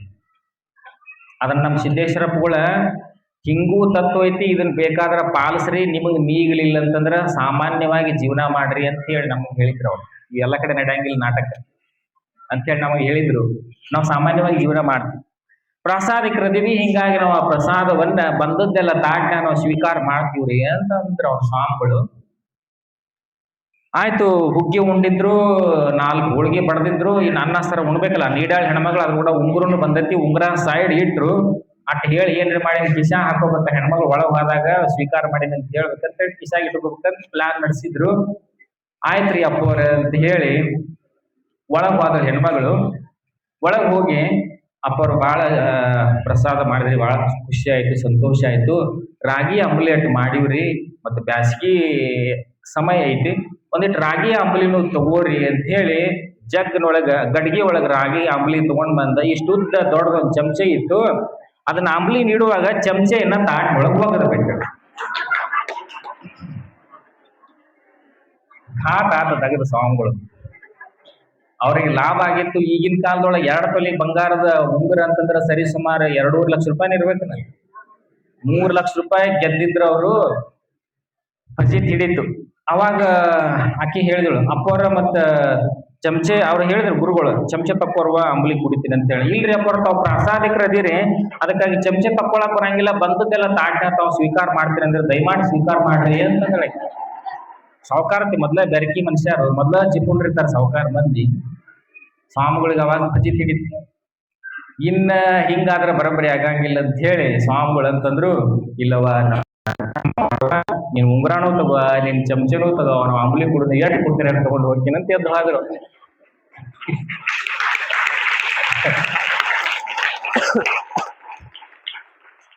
ಇದನ್ನ ಯಾಕೆ ಹೇಳಿದೆ ಅಂತಂದ್ರ, ಶ್ರೋತ್ರಿಯ ಬ್ರಹ್ಮನಿಷ್ಠ ಗುರುಗಳು ಅಂತಂದ್ರ ಯಾವುದನ್ನೂ ಅಪೇಕ್ಷೆ ಮಾಡಂಗಿಲ್ಲ. ಇಷ್ಟು ಕೊಡ್ರಿ ನಾವು ನಿಮ್ ಮನೆಗೆ ಬರ್ತೀವಂತ ಕಂಡೀಷನ್ ಹಾಕಂಗಿಲ್ಲ. ಜಾತ್ರೆಗೆ ಪ್ರತಿ ಒಂದು ಮನೆಗೆ ಒಬ್ಬರ ಮನೆಗೆ 5,000 ಪಟ್ಟಿ ಕಂಪಲ್ಸರಿ ಬಡವರದ ಇದ್ರ ಸತ್ತ ಹೋಗ್ಬೇಕಲ್ಲ, ಹಿಂಗ್ ಯಾರು ಹೇಳಂಗಿಲ್ಲ. ಶ್ರೋತ್ರಿಯ ಬ್ರಹ್ಮನಿಷ್ಠ ಗುರು ಅಂತಂದ್ರೆ ನೀವ್ ಎಷ್ಟು ಕೊಡ್ತೀರಪ್ಪ ಅಷ್ಟೇ. ಈಗ ನಾಳೆ ನಮ್ದು ಹುಬ್ಬಳ್ಳಿ ಕಲ್ಯಾಣ ಮಂಟಪ ಉದ್ಘಾಟನೆ ಅದ. ನಿಮ್ಮೆಲ್ಲಾರ ಮನೆಗೆ ಬಂದು ನೀವು ನಿಮ್ ಮನ್ಯಾಗ ಪ್ರತಿಯೊಬ್ಬರಿಗೆ 5,000 ರೂಪಾಯಿ ಕೊಡ್ರಪ್ಪ ಅಂತಂದ್ರ ಯಾರು ದುಡ್ಯಾಕ್ ಹೋಗಿರ್ತೀರಿ ಪಾಪ, ಯಾರ ಮಗ್ಗಾನ ಐತಿರ್ತೀರಿ, ಯಾರು ಸಣ್ಣ ಪುಟ್ಟು ಕೆಲಸ ಮಾಡ್ಕೊಂಡಿರ್ತೀರಿ, ಅಂಥವ್ರಿಗೆಲ್ಲ 5,000 ಪಟ್ಟಿ ಕಂಪಲ್ಸರಿ ಕೊಡ್ರಿ ಅಂತಂದ್ರೆ ಕೊಡು ತಕ್ಕ ನಿಮ್ಮ ಮನ್ಯಾಗ ಊಟ ಮಾಡಂಗಿಲ್ಲ, ನೀರು ಸ್ವೀಕಾರ ಮಾಡಂಗಿಲ್ಲ, ನಿಮ್ಗೆ ಪ್ರಸಾದ ಕೊಡಂಗಿಲ್ಲ ಅಂತ ಅನ್ಕೋತ ಕೂತೀವಂತಂದ್ರೆ ಇದಕ್ಕೆ ಶ್ರೋತ್ರಿಯ ಬ್ರಹ್ಮನಿಷ್ಠ ಗುರು ಅಂತಾರೆ. ಇಲ್ಲ, ಶ್ರೋತ್ರಿಯ ಬ್ರಹ್ಮನಿಷ್ಠ ಗುರು ಅಂತಂದ್ರ ಬ್ರಹ್ಮನ ಮ್ಯಾಲ, ಭಗವಂತನ ಮ್ಯಾಲ ಅವನ ನಿಷ್ಠಾ ಇರ್ಬೇಕೆ ಹೊರತು ರೊಕ್ಕದ ಮ್ಯಾಲ, ಸಂಪತ್ತಿನ ಮ್ಯಾಲ, ದುಡ್ಡಿನ ಮ್ಯಾಲ ಆಸೆ ಆಮಿಷ ಅನ್ನುವಂಥದ್ದು ಎಂದೂ ಇರುವ. ಅದಕ್ಕೆ ಶ್ರೋತ್ರಿಯ ಬ್ರಹ್ಮನಿಷ್ಠ ಗುರು ಅಂತ. ಅಂಥ ಗುರುಗಳಿಗೆ ನಮ್ಮ ಸಂಕರ್ಷವಾಚಾರ ಅಂತ ಶ್ರೇಷ್ಠವಾಗಿರುವಂಥ ವ್ಯಕ್ತಿತ್ವ ಇತ್ತು ಅವ್ರ ಬದುಕು. ಇಲ್ರಿ, ಹಳೆ ಕಾಲದೊಳಗೆ ಅವ್ರು ಏನನ್ನೂ ಬಯಸಲಿಲ್ಲ. ಶಂಕರ ಶಿವಾಚಾರ್ಯಪ್ಪ ಎಲ್ಲಿ ಹೋದಲ್ಲಿ ದುಡ್ಡು ಮುಟ್ಲಿಲ್ಲ. ಅವ್ರ ವ್ಯಕ್ತಿತ್ವ ಹಂಗಿತ್ತು. ನಾವು ಹಂಗ ಕಲ್ತಿದ್ದೀವಿ, ನಾವು ಹಂಗ ಮಾಡಾಕತ್ತಿದ್ದೀವಿ.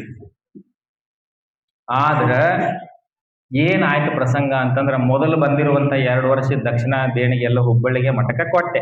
ನಿಮ್ಗೆ ಅನಿಸ್ಬೋದು, ಮತ್ತು ದೊಡ್ಡ ಹಬ್ಬಗಳು ರೊಕ್ಕ ಮುಟ್ತಿರ್ಲಿಲ್ರಿ, ನೀವ್ಯಾಕೆ ಮುಟ್ತೀರಿ ಅಂತೇಳಿ, ನೀವ್ಯಾಕೆ ಮುಟ್ಟಾಕತ್ತೀರಿ ಅಂತ ನನಗೂ ಕೆಲವೊಂದು ಪ್ರಶ್ನೆ ನಾನು ನೇರವಾಗಿ ಮಾತಾಡ್ಯಾರ, ಹಿಂದೂ ಮಾತಾಡ್ಯಾರ. ಮೊದಲು 2 ವರ್ಷನ ದೇಣಿಗೆ ಅಲ್ಲಿ ಮಠಕ್ಕೆ ಕೊಟ್ಟೆ. ನನಗೆ ಬಂದಿರುವಂತ ದಕ್ಷಿಣ ಎಲ್ಲ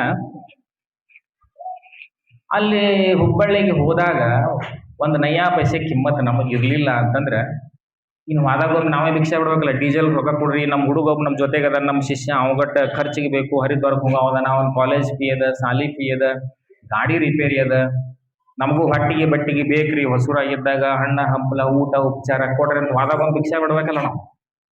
ಅಲ್ಲಿ ಬೇಡೂನು ಬಿಡೋ ಪ್ರಶ್ನೆ ಇಲ್ಲ.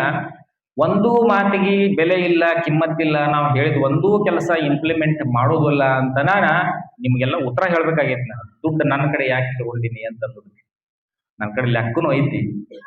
ದುಡ್ಡು ಇಟ್ಕೊಂಡದ ಉದ್ದೇಶ ಏನಪ್ಪಾ ಅಂತಂದ್ರ ಯಾರಿಗೂ ನಾವು ಕೈ ತೆರೆದು ಬೇಡಂಗಿಲ್ಲ. ನಮ್ಮ ದಕ್ಷಿಣ ದುಡ್ಡು ನಮ್ಮ ಕಡೆ, ನೀವು ಕೊಟ್ಟದ ದೇಣಿಗೆ ಹುಬ್ಬಳ್ಳಿ ಮಠಕ್ಕೆ, ಸಾಲಿ ಕೊಟ್ಟದ ದೇಣಿಗೆ ಸಾಲಿಗೆ. ಆದ್ರೆ ನಿಮ್ಮ ಮನೆಗೆ ಪೂಜಾಕ ಪ್ರಸಾದಕ್ಕೆ ಬಂದಾಗ ಯಾರು 500 ಕೊಡ್ತೀರಿ, ಯಾರು 1000 ಕೊಡ್ತೀರಿ, ಯಾರು ಬಡವರದವ್ರು 200 ಕೊಟ್ಟಿರ್ತೀರಿ, ಆ ದಕ್ಷಿಣ ನಮ್ಮ ಕಡೆ ನಾವು ಇಟ್ಕೊಂಡದ ಉದ್ದೇಶ ಏನಂತಂದ್ರ, ಈ ಕಾಲದೊಳಗ ಯಾವ ರೋಗ ಬರ್ತಾವ ಅನ್ನೋದ ಗೊತ್ತಿಲ್ಲ, ಯಾವಾಗ ಅಡ್ಮಿಟ್ ಆಗ್ತೀವಿ ಅನ್ನೋದ ಗೊತ್ತಿಲ್ಲ, ಯಾವಾಗ ಕ್ಯಾನ್ಸರ್ ಆಗ್ತದ ಅನ್ನೋದು ಗೊತ್ತಿಲ್ಲ. ಮನುಷ್ಯ ಯಾವುದೂ ಗ್ಯಾರಂಟಿ ಇಲ್ಲ. ನಾನ್ ಗ್ಯಾರಂಟಿ ಪ್ರಾಡಕ್ಟ್ಸ್, ಚೈನಾ ಪ್ರಾಡಕ್ಟ್ಸ್ ಇದ್ದಂಗೆ ಈಗೆಲ್ಲ ನಮ್ಮದೆಲ್ಲ. ಚೈನಾ ಪ್ರಾಡಕ್ಟ್ಸ್ ನೋಡಿರಲ್ಲ, ಮೊಬೈಲ್ ಆಗಲಿ ಯಾವುದೇ ಎಲೆಕ್ಟ್ರಾನಿಕ್ಸ್ ವಸ್ತು ತಗೊಳ್ರಿ, ಚೈನಾದ್ದು ನೋ ಗ್ಯಾರಂಟಿ. ಗ್ಯಾರಂಟಿ ಹೆಸರಿಗೆ ಅಷ್ಟ, ತಂದ ಬಳಕ 1 ವರ್ಷದೊಳಗೆ ಧಮಾರ್ ಅಂದಿರ್ತಾವ. ಹಂಗಾಗಿ ನಮ್ದು ಜೀವನ ಎಲ್ಲ ಮ್ಯಾಲಟ್ಟ ಚಂದ ಕಾಣ್ತೀವಿ ನಾವು ಎಲ್ಲರೂ. ನಿಮ್ಮನ್ನ ಹಿಡ್ಕೊಂಡು ನಮ್ಮನ್ನ ತಕ್ಕ ಎಲ್ಲಾರು ಮ್ಯಾಲ ಮಸ್ತ್ ತಳಕು ಹೊಳಕು ಅಗದಿ ತಳ ಹೊಳ್ಕೊಂಡು ಮ್ಯಾಲ ಇವತ್ತಿ ಬಡ್ಕೊಂಡು ಪೌಡರ್ ಬಡ್ಕೊಂಡು ಚಂದಂಗೆ ಮಸ್ತಾಗಿ ಬರ್ತಿರ್ತೀವಿ. ಆದ್ರ ಒಳಗ ಹುಳನ ಮೆತ್ತೇವ್. ಶುಗರ್ ಅನ್ನುವಂಥದ್ದೊಂದು ಹುಳ, ಆಮೇಲೆ BP ಅನ್ನುವಂಥದ್ದೊಂದು, ಅವೇನೋ ಹಾಕ್ಯಾರಲ್ಲ ಸ್ಪ್ರಿಂಗ್ ಸ್ಟಂಟ್ಗಳಂತ ಹಾಕಿಲ್ರಿ. ಒಬ್ರಿಗೆ ಇಬ್ರಿಗೆ ಪ್ರತಿ 4 ಮನ್ಯಾಗ ಒಬ್ರಿಗೆ ಇದ್ದದ್ದ ಐತಿ ಹಣೆ ಬನ್ನಿ. ಅದಕ್ಕಾಗಿ ಈ ಎಲ್ಲ ಉದ್ದೇಶಗಳನ್ನ ನೋಡ್ಕೊಂಡು ನಾವು ಕಣ್ಣಾರೆ ನೋಡಿವಿ. ಒಬ್ರು ಸ್ವಾಮಿಗಳ ಪಾಪ, ನಮ್ಮ ಮಲ್ಲಿಕಾರ್ಜುನ ಅಪ್ಪಗಳ ಪಾಪ ಕೊನೆವರೆಗೂ ಒಬ್ಬರ ಇದು ಆದ್ರು ಅಲ್ರಿ. ಹಿಂಗ ನಮ್ದು ಹಣೆ ಬರಬಾರ್ದು. ರೊಕ್ಕರೇ ಕನಿಷ್ಠ ನಮ್ಮ ಕಡೆ ಇದ್ದು ಅಂತಂದ್ರ ಅತ್ತಿ ಮಾವ ಮನಿ ಒಳಗ ಅತ್ತಿನ ಯಾರು ನೋಡ್ತಿರಂಗಿಲ್ಲ. ಅತ್ತಿ ಮಾವ ಹಣೆ ಬರ ಬಾಳ ಕೆಟ್ಟದ. ಅವಾಗ ಹಿಂಗ್ ಮಾಡಾಕತ್ತಾರ್ರಿ ಅಪ್ಪೋರ್ ಅಂತ ಹೇಳಿ ಅತ್ತಿ ಒಬ್ರ ಶಂಕರ ಶಿವಾಚಾರ್ಯ ಅಪ್ಪಗಳಂತವ್ರು ಸಿದ್ದೇಶ್ವರ ಅಪ್ಪಗಳಂತವ್ರ ಕಡೆ ಅವೆರಡು ಮುದುಕ ಮುದುಕಿ ಹೋದ್ವು. ಅವಾಗ ಅಪ್ಪೋರ್ ಏನ್ ಹೇಳಿದ್ರು ಅಂತಂದ್ರ, ನೋಡುವ ಹಂಗಿತ್ತಂದ್ರ ನಿಮ್ಮ ಮನ್ಯಾಗ ನಿಮ್ ಮಗ ಸೊಸಿ ನಿಮ್ಮನ್ನ ಗೌರವ ಮಾಡಂಗಿಲ್ಲ, ಚೆನ್ನಾಗಿ ಬಿಸಿ ಬಿಸಿ ಮಾಡಿ ಕೊಡಂಗಿಲ್ಲ, ಅಲ್ಲಂತೂ ಸಮಸ್ಯೆ ಅದ ನಿಮ್ಗೆ ಪಾಪ, ಕಟ್ಟಿ ರೊಟ್ಟಿ ತಿನ್ನಾಕ್ ಆಗುದಿಲ್ಲ, ಬಿರುಸು ಉಣ್ಣಾಕ್ ಆಗುದಿಲ್ಲ, ತಂಗಳು ಉಂಡ್ರ ಹೊಟ್ಟಿ ಒಂಥರ ಮುರಿದಂಗ ಆಕತಿ, ಇದೆಲ್ಲ ಸಮಸ್ಯೆ ಹೇಳಿದ್ರಿ ಭಾಳ ಚಲೋ. ಏನಿಲ್ಲ ಮನ್ಯಾಗ ಇವ್ರು ಗೌರವ ಕೊಡಂಗಿಲ್ಲ ಅಂತಂದ್ರ ಏನ್ ಹೇಳಿದ್ರಿ ಅಂತಂದ್ರ ಅಪ್ಪಗಳು ಒಂದ್ ಪೆಟ್ಟಿಗೆ ತಗೋ, ದೊಡ್ಡದೊಂದು ಕೆಬ್ಬಣ ದೊಡ್ಡದೊಂದ ಒಂದ್ 2-3 ಸಾವಿರ ರೂಪಾಯಿ ಖರ್ಚು ಮಾಡು.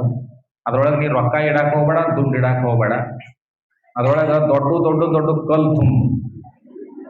ಕಲ್ ತುಂಬಿ ಒಯ್ದು ಮನಿ ಒಳಗ ನೀ ಯಾವ ರೂಮ್ದಾಗ ಅದಿಲ್ಲ, ಇಬ್ರು ಗಂಡ ಹೆಂಡತಿ ಆ ರೂಮ್ದಾಗ ಇಟ್ಕೊಳ್ರಿ. ಕೋಣೆ ಒಳಗೆ ಇಟ್ಕೊಂಡ ದಿನಾಲು ಅದಕ್ಕೆ ಇಬತ್ತಿ ಹಚ್ರಿ, ಕುಂಕುಮ ಹಚ್ರಿ, ಪೂಜಾ ಮಾಡ್ರಿ, ಹೂವ ಪತ್ರಿ ಇಡ್ರಿ, ಉದ್ಬತ್ತಿ ಬೆಳಗಾಕ್ ಶುರು ಮಾಡ್ರಿ. ಒಂದನೇ ದಿವಸ, 2ನೇ ದಿವಸ, 3ನೇ ದಿವಸ, 8ನೇ ದಿವಸ ಸ್ವಸ್ತ್ಯಾರ್ ನೋಡಿದ್ರು ಅಂತಂದ್ರ ಅವ್ರಿಗೆ ಗೊತ್ತಾಕತಿ ಏನಪ್ಪಾ ಅಂದ್ರ ಅತ್ತಿ ಮಾವನ ಕಡೆ ಸಂಪತ್ತು ಬಾಳ ಐತಿ ಅಂತ ತಿಳ್ಕೊಂಡ, ಮಾವಾರ ಬಿಸಿ ದೋಸೆ ಮಾಡಿನ್ ಬರ್ರಿ, ಮಾವಾರ ಬಿಸಿ ರೊಟ್ಟಿ ಮಾಡಿನ್ ಬರ್ರಿ, ಸಂಜಿಕ್ ಬಿಸಿ ರೊಟ್ಟಿ ಚಪಾತಿ ಮತ್ತು ಜುಣಕ ಮಾಡಿನಿ, ಅತ್ಯಾರ ಬರ್ರಿ ಊಟ ಬರ್ರಿ ಅಂತ ಕರೀತಾರ, ನಿಮ್ಮನ್ನ ಚಿಂತಿ ಮಾಡಕ್ ಹೋಗ್ಬೇಡ್ರಿ ಅಂತ ಹೇಳಿದ್ರು. ಹಂಗ ಪಾಪ ಕೊನೆ ತನಕನೂ ಕೂಡ ಅವ್ರನ್ನ ಯಾರು ಅಸಡ್ಡೆಯಿಂದ ನೋಡ್ಕೊಳ್ಳಿಲ್ಲ. 20 ಎಕರೆ ಹೊಲ, ಎಂತ ಡಬಲ್ ಫ್ಲೋರ್ ಮನಿ ಕಟ್ಟಿದ್ರು ಕೂಡ ಅಸಡ್ಡೆ ಭಾವನೆಯಿಂದ ನೋಡ್ಕೊಳಕತ್ತ. ಹಂಗೈತಿ ನಮ್ಮನ್ನು ಹಣೆ ಬರ. ನಮ್ ಕಡೆ ಏನೂ ಇರ್ಲಿಲ್ಲ ಅಂತಂದ್ರ ಕೊನೆಗಾಲಕ್ಕೆ ನಮ್ಮನ್ನ ಹೆಂಗ್ ಕಾಣ್ತಾರ ಅಂತಂದ್ರ ನಾಯಿ ಕಿತ್ತ ಹತ್ತುತ್ತು ಕಾಣ್ತಾರ. ಅದ್ರ ಸಂಬಂಧ ಇವತ್ತಿನ ಕಾಲ ಬೇರೆ, ಆಗಿನ ಕಾಲ ಬೇರೆ.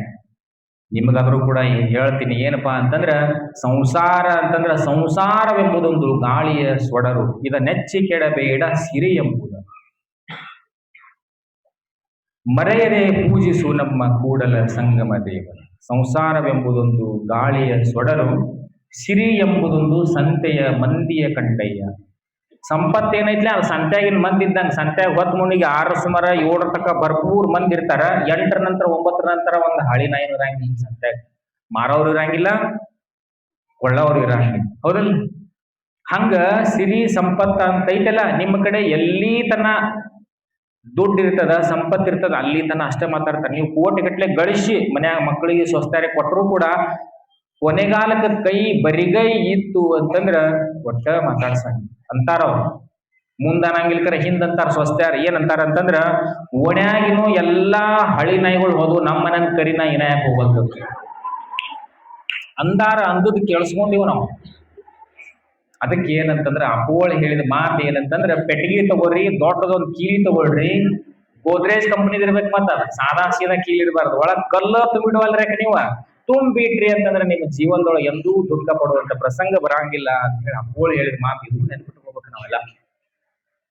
ಅದಕ್ಕಾಗಿ ಮನುಷ್ಯತ್ವಂ ಮುಮುಕ್ಷಿತ್ವಂ ಮಹಾಜನ ಸಂಶ್ರಯ ಅನ್ನುವಂಥ ಮಾತನ್ನ ಇವತ್ತ ನೆನಪಿಟ್ಕೊಂಡಿವಂತಂದ್ರ ನಮ್ಮ ಜೀವನ ಸಾರ್ಥಕ ಆಗ್ತದ ಅನ್ನುವಂಥ ಮಾತನ್ನ ಈ ಸಂದರ್ಭದಲ್ಲಿ ಹೇಳ್ತಾ, ಗುರುವಿನ ಜೊತೆಗೆ ಯಾರ್ಯಾರು ಒಡನಾಟದೊಳಗೆ ಬಂದಾರಲ್ಲ ನಮ್ಮ ಶಂಕರ ಶಿವಾಚಾರ್ಯ ಅಪ್ಪುಗಳ ಹತ್ರ, ಯಾರ್ಯಾರ ಬಡತನ ನಿವಾರಣೆ ಆಗಿ ಹೋಗ್ಯದ, ಯಾರ್ಯಾರ ತಾಪತ್ರೆ ನಿವಾರಣೆ ಆಗಿ ಹೋಗ್ಯದ, ಯಾರ್ಯಾರ ಜಡ್ಡುಗಳ ನಿವಾರಣೆ ಆಗಿ ಹೋಗವ, ಯಾರ್ಯಾರ ಎಣ್ಣೆ ಬಡಿತಿದ್ರಲ್ಲ ಅಪ್ಪುಗಳ ಸಂಪರ್ಕದೊಳಗೆ ಬಂದ ಅವ್ರ ಮನೆಗೆ ಪಾದ ಪೂಜೆಗೆ ಹೋಗಿ ಪ್ರಸಾದ ಕುಂತಿರ್ತಿದ್ರ ಅಪ್ಪುಗಳು. ಕುಂತ ಬಳಿಕ ಆ ವ್ಯಕ್ತಿ ಕಡೆನೆ ಸಾಷ್ಟಾಂಗ ಹಾಕಪ್ಪ ನಾ ಊಟ ಮಾಡ್ತೀನಿ ಅಂತ ಹೇಳೋರು. ಸಾಷ್ಟಾಂಗ ಹಾಕ್ತಿದ್ದ ಮನುಷ್ಯ.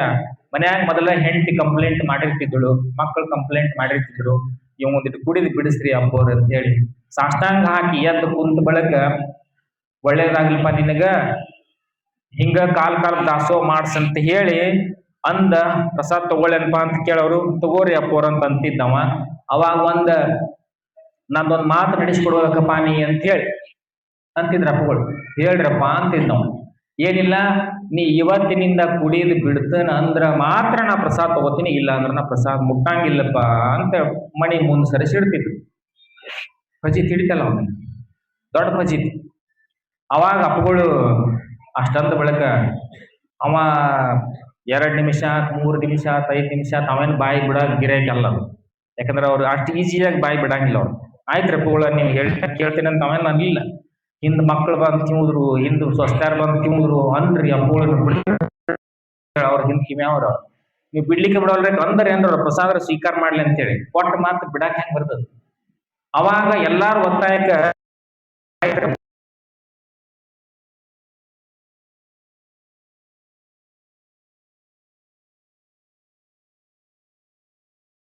ಅವ ಕುಡಿದು ಎಂದೆಂದೂ ಕೂಡ ಮಾಡ್ಲಿಲ್ಲ, ಬಿಟ್ಟ ಅವ್ರ ಕುಟುಂಬನೇ ಕಲ್ಯಾಣ. ಇದು ಅಪ್ಪುಗಳ ಮಹಿಮಾ. ಅಪ್ಪುಗಳ ಮಹಿಮಾ ಅಂತಂದ್ರೆ ಈ ನಿಮ್ಮಂತವ್ರು ನಮ್ಮಂತವ್ರು ಯಾರು ಹೇಳಿದ್ವಿ ಅಂತಂದ್ರೆ ಬಿಡ್ತಾರನ್ರಿ? ಏಸ್ ಕಾಲಕ್ಕೂ ಬಿಡಾಕ್ ಸಾಧ್ಯ. ಅದೊಂದು ಮಹಾನ್ ತಪಸ್ವಿ ವ್ಯಕ್ತಿತ್ವ ಐತಲ್ಲ. ನೀ ಇದನ್ನ ಮಾಡ್ಬೇಡಪ್ಪ ಅಂದ್ರೆ ಮಾಡ್ತಿರ್ಲಿಲ್ಲ. ನೀ ಇದನ್ನ ಮಾಡು ನಿಂಗೆ ಚಲೋ ಆಕತ್ತೆ ಅಂತ ಹೇಳಿದ್ರಂದ್ರೆ ಅವ್ರು ಚಲೋ ಆಗೇ ಆಗ್ತಿತ್ತು. ಅಷ್ಟು ದೊಡ್ಡ ತಪಸ್ವಿಗಳು, ಅಷ್ಟು ದೊಡ್ಡ ವ್ಯಕ್ತಿತ್ವ ಅವುಗಳು. ಯಾವ್ಯಾವ ಊರಾಗ ಹೋಗ್ಯಾರ ಎಲ್ಲರಿಗೂ ಕಲ್ಯಾಣ ಆಗಿದೆ. ಇನ್ನೂ ಕೂಡ ನೆನೆಸ್ಕೊಂತಾರೆ ಶಂಕರ ಶಿವಾಚಾರ್ಯ. ಅಂಥ ಘನ ವ್ಯಕ್ತಿತ್ವದ ಶಿಷ್ಯರು ಅವರಿದ್ರು. ಗದಗಿನ ಶಿವಾನಂದ ಅಜ್ಜವರ ಶಿಷ್ಯರವರು. ಅದಕ್ಕಾಗಿ ಅಂಥ ಪರಮ ಪೂಜ್ಯರು ಈ ಜಗತ್ತಿನೊಳಗೆ ಆಗಿ ಹೋಗ್ಯಾರ ಅನ್ನುವಂಥದ್ದೇ ನಮ್ಮ ಹೆಮ್ಮೆ. ಮನುಷ್ಯತ್ವ, ಮುಮುಕ್ಷಿತ್ವ, ಮಹಾಜನ ಸಂಶ್ರಯ, ಮಹಾಜನರು, ತಪಸ್ವಿಗಳು, ಬಹಳ ದೊಡ್ಡ ವ್ಯಕ್ತಿತ್ವ.